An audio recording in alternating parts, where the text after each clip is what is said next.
प्यारे मित्रों नमस्कार। एक बार पुनः स्वागत है आपका ज्ञान गंगा आयुर्वेद क्लासेस में। आज हम बात करने वाले हैं चरक इंद्रिय स्थान का चैप्टर नंबर 5वां अर्थात पूर्व रूपीयम इंद्रिय अध्याय। अर्थात इस अध्याय में पूर्व रूप से संबंधित अरिष्ट के बारे में पढ़ने वाले हैं।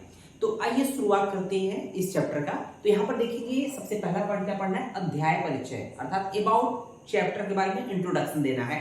तो क्या है अध्याय परिचय में देखेंगे सबसे चरक इंद्रिय स्थान का कौन सा चैप्टर है। जैसा कि हम जानते हैं चरक इंद्रिय स्थान का 5th चैप्टर है, जैसे चरक इंद्रिय स्थान का 5वां चैप्टर होता है। ओके, यही पढ़ने वाले हैं। उसके बाद देखेंगे हम लोग की इस चैप्टर का नाम क्या है। तो इस चैप्टर का नाम है पूर्व रूपीयम इंद्रिय अध्याय। चैप्टर का क्या नाम है, पूर्व रूपीयम इंद्रिय अध्याय इस चैप्टर का नाम है। ओके, तो यहाँ पर जैसा कि जानते हैं पूर्व रूप क्या है, एक तरह से हम लोग जानते हैं अभी निदान चरक निदान स्थान पढ़ के आए हैं, है ना।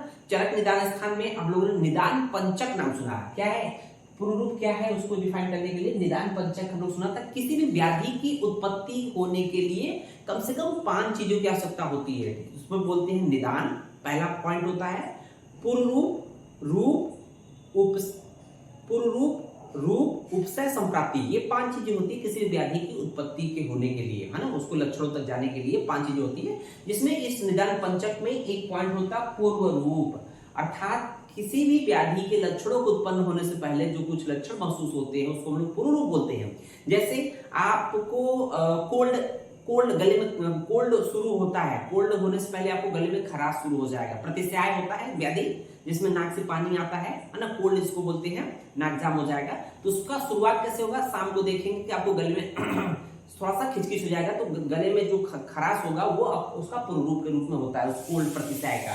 ओके, उस पर देखेंगे कि एक्चुअली कि किसी भी व्याधि की उत्पत्ति से पूर्व में होने वाले पूर्व रूप संबंधित अरिष्ट को समझने के लिए इस अध्याय में वर्णन किया गया है, मतलब इस अध्याय को वर्णन किया गया है। तो कहने का मतलब ये है कि जो निदान स्थान में विभिन्न व्याधियों का पूर्व रूप में दिया गया है, उससे संबंधित अब वो पूर्व रूप या वो व्याधि कब अरिष्ट के रूप में हो जाएगी, कब मृत्यु सूचक के रूप में हो जाएगी, उसके बारे में पढ़ना है। तो देखेंगे यहाँ पर सिद्धांत विवरण हम लोग को क्या पढ़ना है, ज्वर रूप विषयक पूर्व रूपी अरिष्ट। ज्वर रूप विषयक पूर्व रूपी अरिष्ट कहने का मतलब है कि अरिष्ट बेस्ड ऑन पूर्व रूप ऑफ ज्वर। तो कहने का मतलब ज्वर के पूर्व रूप में कब ज्वर का पूर्व रूप अरिष्ट बन जाएगा आपको जानना है। तो आपको ध्यान रखना है कि किसी भी व्याधि का पूर्व रूप हम लोग जो पढ़ते हैं चरक निदान स्थान में, जो एक बहुत लंबा चौड़ा श्लोक होता है, बहुत ढेर सारे पॉइंट होते हैं, तो जरूरी नहीं है वहां पर कि हर एक रोग या हर एक केस में हर एक वो पूर्व रूप सब रोगी में आए। किसी व्यक्ति में कोई एक रोग पूर्व रूप आएगा, किसी में 4 आएगा, किसी में 5 आएगा, किसी में मतलब अलग अलग कंडीशन में अलग अलग आता है और कम से कम पूर्व रूप आता है। लेकिन वो जो पूर्व रूप हम लोग एक साथ पढ़ते हैं वो अगर एक साथ एक व्यक्ति में आ जाए तो इसका मतलब क्या है, एक कॉम्प्लिकेटेड फॉर्म हो जाएगा, वो व्याधि की वो अवस्था कॉम्प्लिकेटेड हो जाएगी। तो इसका मतलब कि वो अब बचेगा नहीं, क्योंकि जब एक साथ कॉम्प्लिकेशन स्टार्ट हो जाएगा बॉडी में या एक तरह से कॉम्प्लिकेटेड फॉर्म में अगर पूर्व रूप आ जाएंगे, है ना, एक ही ज्वर है तो उसमें उसके कई जो पूर्व रूप है अगर एक साथ आ जाएंगे या मैक्सिमम जो उसके पूर्व रूप है वो एक साथ अगर व्यक्ति में मतलब आ जाएंगे तो व्यक्ति की मृत्यु नजदीक है। ये ज्वर के लिए नहीं है, हर एक व्याधि के लिए। तो यहीं पे देखेंगे वेरी वेरी इंपॉर्टेंट और बहुत ही क्लियर कॉन्सेप्ट है कि किसी व्याधि के उससे पूर्व रूप संबंधित अरिष्ट क्या होता है। तो देखेंगे सामान्यतः क्या होता है कि ज्वर प्रकरण में जितने ज्वर के पूर्व रूप बताए गए हैं, आप लोग देखेंगे चरक निदान स्थान में ज्वर प्रकरण में जो ज्वर के पूर्व रूप जितने बताए गए हैं वे सभी पूर्व रूप, ध्यान दीजिएगा, वे सभी पूर्व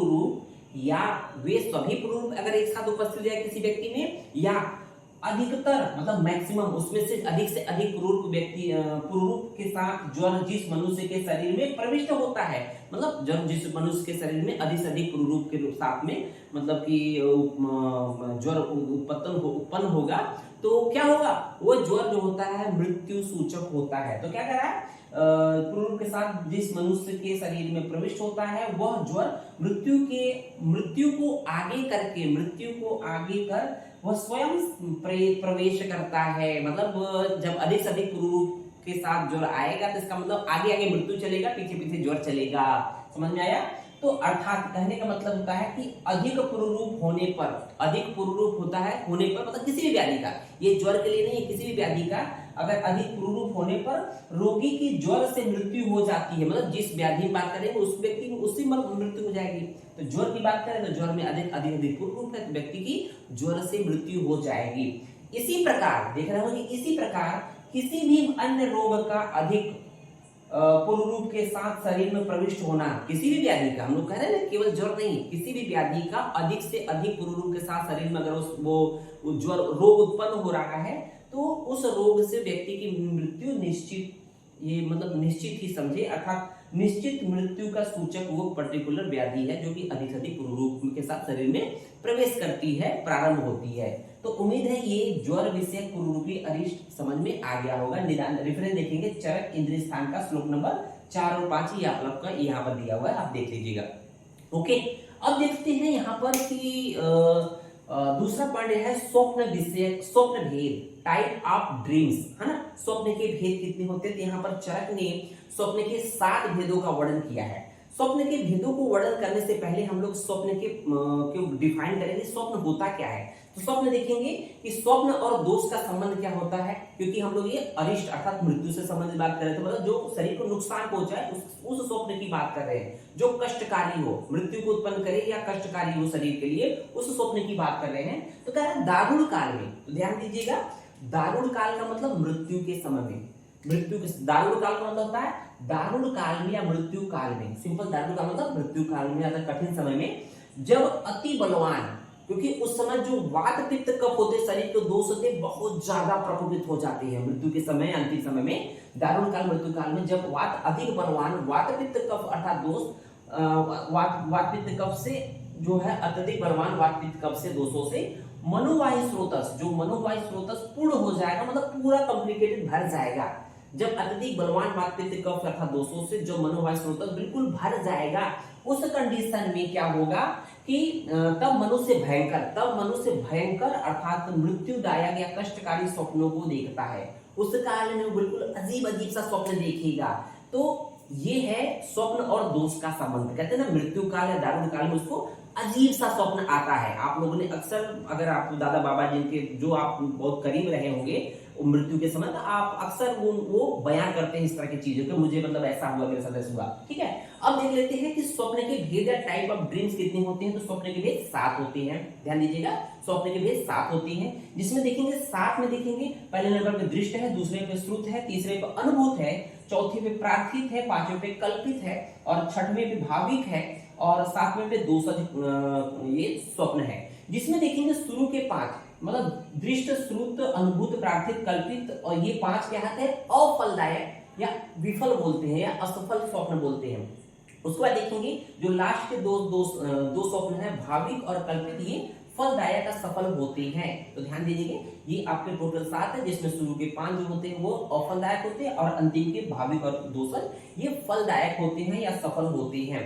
ठीक है, अब यहाँ पर एक एक करके एक्सप्लेन करेंगे कि जो दृष्ट स्वप्न कैसा होता है कि जिसको चक्षुर इंद्रिय द्वारा देखा जाए, है ना, वो स्वप्न जिसको चक्षुर इंद्रिय नेत्र इंद्रिय द्वारा देखा जाए, दैट इज कॉल्ड दृष्ट हो गया। ठीक है, श्रुत का मतलब जिसको श्रवण इंद्रिय द्वारा सुना जाए, वो आपका श्रुत का स्वप्न हो गया। तीसरा अनुभूत, अनुभूत में क्या होता है कि जिस स्वप्न को मन द्वारा मतलब मन द्वारा चिंतन किया जाए या तर्क किया जाए, अभ्यास किया जाए। जैसे आप पेपर की तैयारी कर रहे हैं, पेपर की तैयारी करते समय क्या आता है दिमाग में, क्या पेपर कैसा आएगा, पेपर में हम टाइमिंग मैनेजमेंट कैसे कर पाएंगे कि मतलब उसको लिख पाएंगे कि पेपर पूरा हो पाएगा नहीं, टाइम खत्म हो जाएगा। तो आप अक्सर स्वप्न देखते हैं जब इस तरह की चिंता से गुजर रहे होते हैं, पेपर होता है तो आपको स्वप्न आता है कि मुझे पेपर मिला, प्रश्न समझे नहीं आ रहा, टफ है, क्योंकि आप ऑलरेडी आपने ऐसा तर्क लगाया, अनुमान लगाया, या फिर आपको प्रश्न आ रहा है लेकिन आप लिख नहीं पाए, पेपर खत्म, टाइम खत्म हो गया, आप अभी लिख रहे, सब लोग जमा कर दिए, आपका कुछ हुआ नहीं, ऐसा अक्सर होता है। दैट इज कॉल्ड अनुभूत। प्रार्थिक का मतलब होता है कि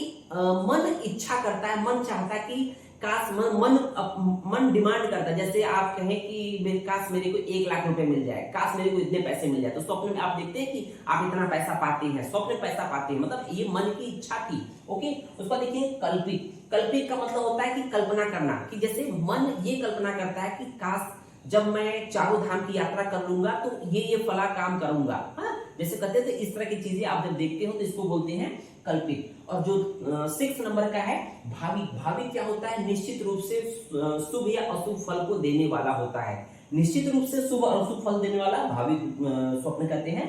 और दूसरा जो स्वप्न होता है वो अकॉर्डिंग टू दोष, जैसे मृत्यु के समय में अगर जिस दोष की डोमिनेंसी होती है उस दोष के अकॉर्डिंग उस व्यक्ति में स्वप्न मतलब आते रहते हैं। जैसे वातज पित्तज कफा डिपेंड करता है किस दोष की डोमिनेंसी है, उस दोष के अकॉर्डिंग उस व्यक्ति में स्वप्न आएंगे, दैट इज का दोष।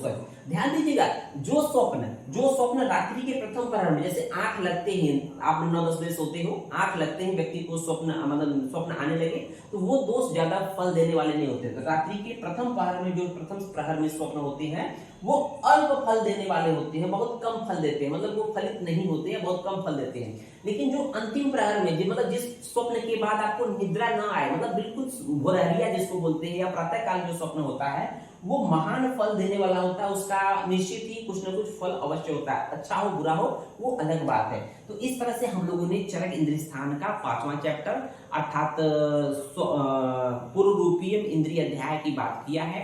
उम्मीद है आपको ये लेक्चर समझ में आएगा। धन्यवाद। जय हिंद, जय हिंद।